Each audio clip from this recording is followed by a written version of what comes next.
Hi, I'm Scott Coldiron. I'm a lieutenant on Ladder 4, and I've been fighting fire in the buildings of Spokane for 20 years, most of those on a truck company. I was a carpenter for 10 years before I joined the fire service and worked on everything from single-family homes to high-rises. My construction background was a good starting point, but my time in the fire service taught me that knowing how a building is put together and knowing how it will burn down are two different things. The purpose of this video is to help firefighters focus on those construction features which really matter when a building is on fire. Building construction methods and materials are complex and constantly evolving. Throughout your career, you'll discover many new building methods, like precast concrete cladding, cross-laminated timber, and structural insulated panels.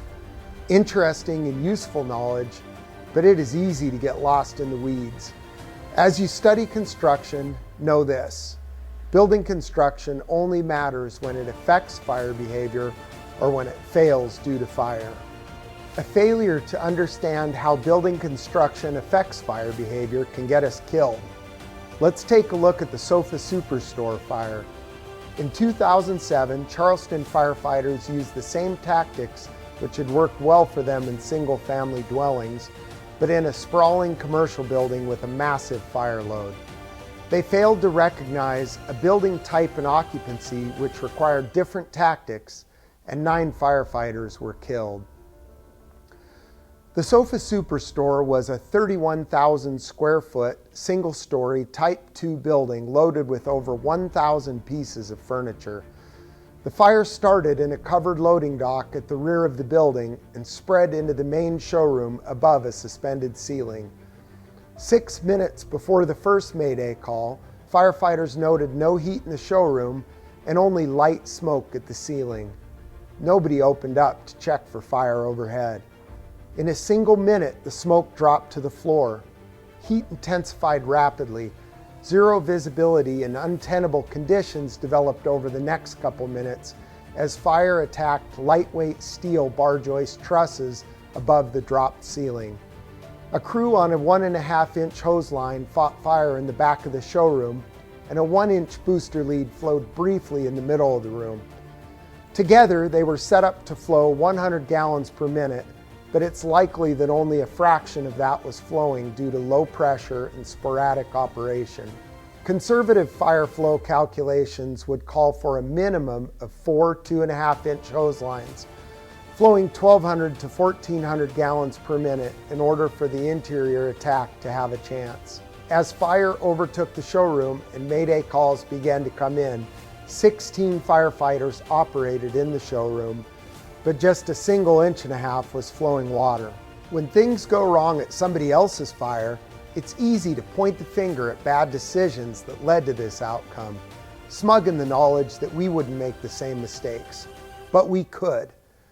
The Charleston Fire Department has a long history of aggressive interior firefighting, and they were highly regarded in the region for their expertise and competence. These were firefighters just like us who cared deeply about their craft.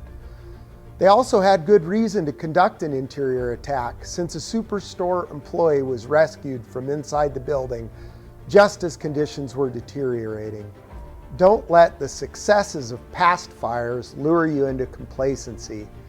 It is the low-frequency, high-risk events which are most likely to catch us off guard and get people hurt. These fires require different tactics than our bread-and-butter fires. A thinking firefighter approaches a class on building construction as, by extension, a class on tactics. With that guiding principle, this video series aims to clarify how different buildings can affect not only our choice of search and firefighting tactics, but also which hazards we need to be most aware of while operating in, on, and around a burning building.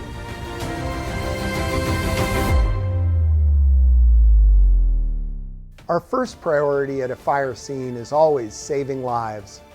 Because building occupancy determines the likelihood of people needing rescue, occupancy will always be more important than construction type. Given a large single-story flat roof masonry building, Our rescue profile will be quite different if the occupancy is a senior living center versus a furniture store, and that changes our tactical priorities. Occupancy also predicts the fuel load and the possibility of other unusual hazards. In the Sofa Superstore fire, for example, the showroom full of synthetic modern furniture put out an incredible amount of BTUs when burned, causing rapid fire development, flashover, roof collapse, and the tragic loss of 9 of our brothers. Occupancy should be your first consideration, but understanding building construction is still extremely important. New firefighters diving into building construction might wonder how they can ever learn enough. You could work in the trades for a decade or more developing a comprehensive knowledge of building construction. But fortunately, what we need to know to keep our crews safe is pretty manageable. Retired LA Deputy Chief John Mittendorf put it best when he said, "NFPA statistics indicate that injuries and deaths related to structural incidents are a result of 3 primary factors. You fall into it falls on you, or flashover." It is a simple statement, but true. We must be experts at predicting these 3 hazards in order to safely execute aggressive interior fire attack and search for life. So let's take a look at which constructions are most hazardous to us and why. Nationwide, floor collapse into a basement fire is a leading cause of firefighter line of duty deaths. Most of Spokane's homes and many of its commercial buildings have basements. Many of these basements are unfinished, regardless of the age of construction. Therefore, a basement fire is likely to be attacking the floor joist you're standing on the moment you make entry. Before entering any building on fire, you should know whether there is fire below. Conduct a 360. Look for smoke-stained basement windows and any smoke coming from the floor joist area or lower. Look for cellar doors or any other exterior access that can keep you from operating above a well-involved basement fire. Deadly floor collapse has happened in Spokane and could happen again. In 1956, a 3-alarm fire raged in the basement of the Peyton building at Post and Riverside. Spokane Fire Captain Leonard Doyle and 6 firemen were in the rear of a shoe store on the 1st level, flowing water down the stairs when the floor collapsed without warning, plunging them into the basement. Filing cabinets, a safe, burning embers, and part of the floor structure fell onto them. A crew of firemen working in the basement pulled 6 of the men to safety, but Captain Doyle was pinned under the floor beams and the 2-ton safe. Crews labored in the heat and smoke with power saws and hydraulic jacks, finally freeing Captain Doyle after 30 minutes. He was rushed to the hospital but pronounced dead upon arrival. 17 firefighters were sent to the hospital that day, many of them injured in the rescue. Another 25 were treated on scene for smoke inhalation. The collapse of unreinforced masonry walls is perhaps the most avoidable cause of firefighter deaths. According to NIOSH reports, more than half of all fatalities involving collapse over the last decade occurred after an order to go defensive was broadcast. Most of these were URM wall collapses, and in all cases, there was not a sufficient reason for firefighters to be within the collapse zones. These accidents followed 3 patterns. There was a delay in leaving the building after an order to abandon, or collapse zones were not enforced during defensive operations, or crews re-entered the building after master streams had been deployed. We can prevent accidents like this by following these simple and widely accepted rules. Leave immediately when an order to abandon is given. Establish and observe collapse zones, especially when in a defensive mode. Don't go back inside after master streams have been in operation without a deliberate and thorough examination of the structure. Remember that 1 foot of water in a 40 by 30 foot building weighs more than a ladder truck. In 1980, Spokane Fire Captain Bob Hanna was struck by an unreinforced masonry wall collapse at the 4-alarm Zucker building fire. The fire had been called in at 5 a.m. and been knocked down by 6:30. Captain Hanna and firefighter Bob Green had relieved the crew of Ladder 7 at shift change just minutes before the collapse. They were hitting spot fires on the second floor from the bucket of Ladder 7 when the 6-story unreinforced masonry wall collapsed. The bucket was just 15 feet from the building. Bob Green dove down the ladder and sustained several injuries, but Captain Hanna suffered severe head trauma when struck by pieces of the brick wall. He died at Sacred Heart Hospital 30 minutes after arrival. Roof collapse is another extreme hazard to firefighters, and knowing your building construction will help you predict this danger. You may have heard that Type 5 lightweight roofs with metal gusset-plated wood trusses are the most dangerous, but Type 2 roofs actually kill firefighters at a greater rate. Residential wood trusses are spaced only 2 feet apart and typically have short, clear spans. The sheeting will usually burn through before the trusses collapse. On the other hand, bar joists and other metal trusses are typically spaced 6 to 20 feet apart and can span over 100 feet. The long, clear spans seen in many commercial buildings mean a much higher danger of catastrophic collapse. And when one truss goes down, it will often pull others with it. A common mistake is to pull roof crews due to collapse danger while interior crews continue to operate. If it's too dangerous to be on the roof, it's too dangerous to be inside. According to NIOSH LODD reports, roof collapse is far more deadly for interior crews. Firefighters on the roof are the incident commander's eyes and ears, and they must be able to recognize signs of impending collapse.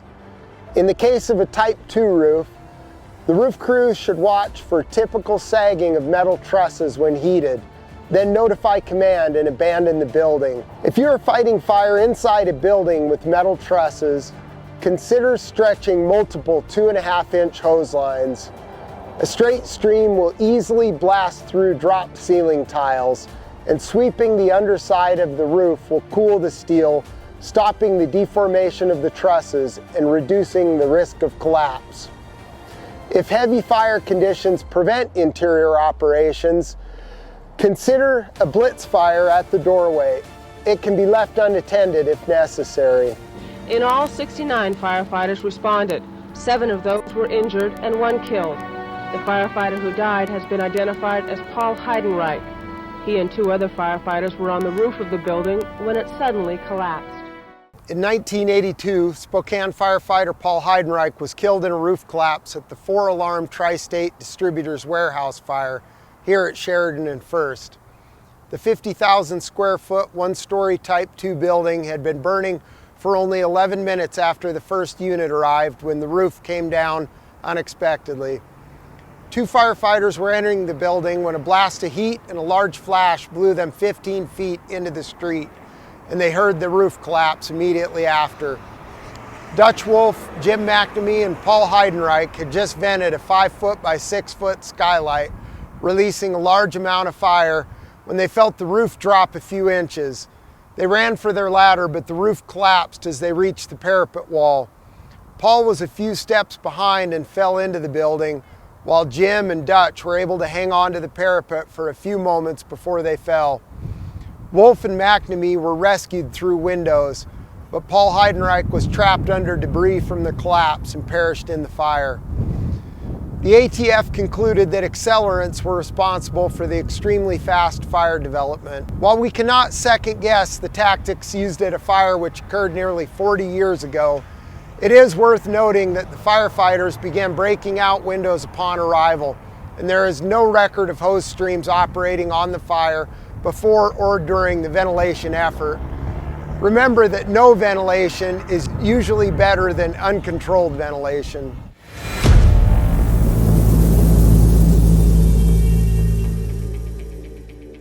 In a controlled setting like the burn tower, flashover happens predictably. When flames begin to roll overhead and heat pushes you to the floor, an experienced firefighter knows to put more water on the fire or get out. In the real world, flashovers which injure firefighters often follow a common pattern. Fire develops unchecked in a void space, then burns through to a room occupied by firefighters. At this time, the fire can already be approaching flashover and overwhelm our hose streams. Most of the close calls I've witnessed over the last 20 years have occurred in 1.5-story house fires when the fire was burning in void spaces around us, like attics and knee walls, and for one reason or another, we weren't able to recognize the threat or get water on the fire until it was too late. Knowing when to retreat and when to stay and fight comes from experience. While you're getting that experience, learn everything you can from the old heads on the job. Lieutenant Dale Michael, or Bird as he is known around here, was a mentor to generations of firefighters.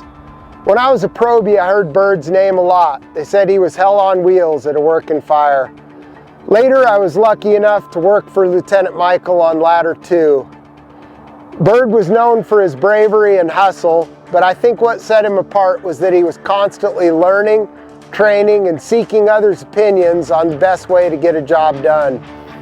I was a little surprised at first when Lieutenant Michael asked me after a working fire if I thought we could have done anything different. But I would learn that Bird treated everybody on his crew the same way.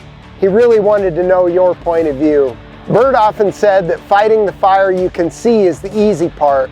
You have to know where it's going and get ahead of the fire to put it out. To know where the fire is going, you must know where the voids are. Learn to undress the building and visualize hidden spaces in which fire travels.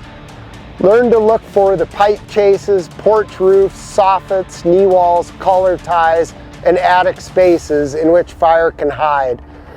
Whether you're assigned to a ladder or an engine, carry a pulling tool, don't pass hidden fire, and be prepared to get water on it when you find it. The Spokane Fire Department has also experienced a number of close calls in modern times involving rapid fire development in residential basement fires. These types of incident at basement fires are often the result of firefighters operating in an exhaust flow path. You should assume that any basement fire is ventilation limited. Control the door at the top of the stairs until a hose line is charged and advance to the top of the stairs. If you cannot safely make the stairs, see if you have access to hit it through a window. You can also use a window takedown and floor cut to create an access point. In 1966, Spokane firefighter Leroy Mackey was killed at a 3-alarm fire in the basement of a shoe store at Main and Wall, where Urban Outfitters stands today. Firefighter Mackey and 4 others entered the basement through sidewalk cellar doors. Moments later, a crew entered through an alley basement entrance. The resulting exhaust flow path drove Leroy and the first crew back to the ladder at the sidewalk, where firefighter Mackey was overcome by a blast of heat and smoke. Crews pulled him out of the sidewalk vault with a rope, but he was pronounced dead at the hospital. Firefighter Carl Davis was found unresponsive as well, but was resuscitated at the hospital and survived. 9 firemen were taken to the hospital that night. In all, 75 of the 225 firemen on the scene were treated for smoke inhalation, cuts, and burns. We can avoid future tragedy and continue to fight fire aggressively. And we don't have to choose between traditional tactics, our own experience, and the knowledge gained from NIST and UL field studies. Science, tradition, and experience can coexist if we treat them like tools in our toolbox and use them where they make sense. Nobody becomes a good firefighter by chance or because you got assigned to a busy rig. You must take responsibility for your education as a firefighter. Get to know the buildings in your district. Talk with your crew about the buildings you visit after each medical call. Discuss how you would do your job in this particular building if it were on fire. When we've had a working fire, walk through the burned out structure and discuss it with your crew. Observe the construction components and how they affected fire spread. Listen to the dispatch tapes of the incident. discuss what the crews did on scene, recognize what went well and what could have gone better. Whether your crew was at the fire or not, the knowledge gained is invaluable. We study building construction because it affects fire behavior. Later videos in this series will address the building types common to Spokane and the tactical implications of different construction features. Here are a couple of basic steps for using that knowledge on scenes which apply to all structure fires. First, consider the occupancy and the possibility of rescues as well as unusual fuel loads and hazards. Before you go in, be aware of the possibility of fire below you. Learn to read smoke and guess where the fire is now and where it's likely to go. As you fight fire, learn to undress the building and see the voids in which fire can travel. Be aware of the void spaces around you. Don't pass hidden fire. After the fire is knocked down or you've been forced to go defensive, don't let your guard down. Never underestimate the dangers of a structure which has been weakened by fire plus the added load of water weight from master streams. Learn to spot URM walls, facades, and overhangs which often injure firefighters after the battle is over. The citizens of Spokane expect us to be well-trained, competent, and brave. They expect us to be willing to risk our lives to save their loved ones, and they expect us to know how. To live up to their expectations and to be worthy of the respect of our fellow firefighters, we must train often, work hard, and make a deliberate effort to learn from every fire.